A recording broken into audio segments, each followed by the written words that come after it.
Former U.S. President Donald Trump made history this week in a New York City courtroom. He's the first current or former U.S. leader to be charged in a criminal indictment. And VOA correspondent Chris Casquejo joins us now live from Washington, D.C. to talk more about it. Chris, thank you for joining us. The indictment was finally unsealed on Tuesday. What are some of the charges, Chris? Good morning from Washington, D.C. Former U.S. President Donald Trump pleaded not guilty Tuesday in a New York State criminal court to a 34-count indictment accusing him of falsifying business records in furtherance of an unspecified crime described by prosecutors as a bid to hide a hush money payment to a porn actress to help him win the presidency in 2016. A judge ruled against allowing cameras in the courtroom for the proceeding after lawyers for Trump wrote a letter to the court Monday. They said such coverage would exacerbate an already almost circus-like atmosphere around the case. Trump did not speak to reporters in New York City before or after the hearing, instead saving his words for a Tuesday evening gathering at his Mar-a-Lago residence in Florida.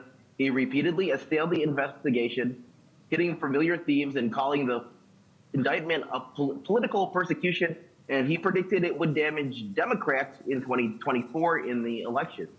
Back to you. Okay, talk about next. What is the timetable for this legal process involving former President Trump, Chris? While Trump's next in-person court hearing is set for December, some of the legal steps include a series of pre-trial proceedings lasting months or even years, followed by jury selection and trial.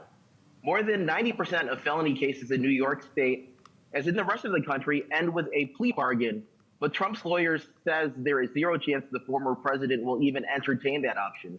Under New York's speedy trial laws, a felony trial must begin within 6 months of an arraignment, but that deadline is almost always missed as both parties ask for additional time to prepare.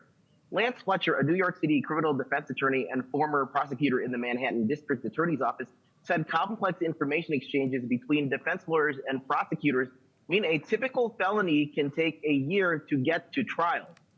He said he wouldn't be surprised if the case took 2 years to be resolved, which of course will overlap with the presidential election next year in 2024.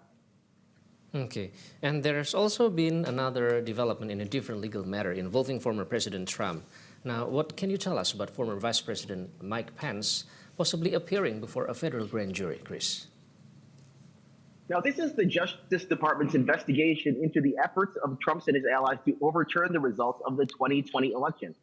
On Wednesday, a spokesman said former Vice President Mike Pence won't appeal a judge's order compelling him to testify before a federal grand jury.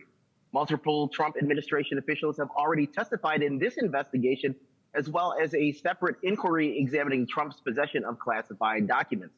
But Pence would be the highest profile witness to answer questions before a federal grand jury. The Trump team could still appeal.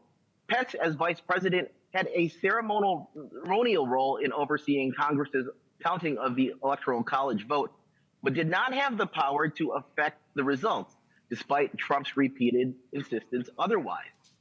Pence is expected to challenge Trump for the Republican nomination for president in 2024, and Trump so far is leading the polls on the Republican side for the nomination.